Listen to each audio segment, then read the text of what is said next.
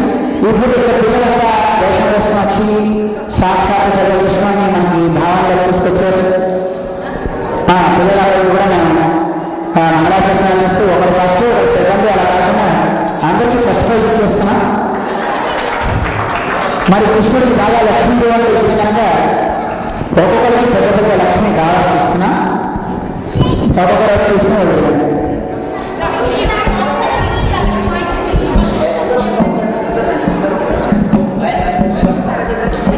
గుర్తుపెట్టుకోండి, వేషం వేసిన వాళ్ళకి కానీ మేకప్ వేసిన వాళ్ళకి కాదు. పిల్లలకి ఇస్తుంది.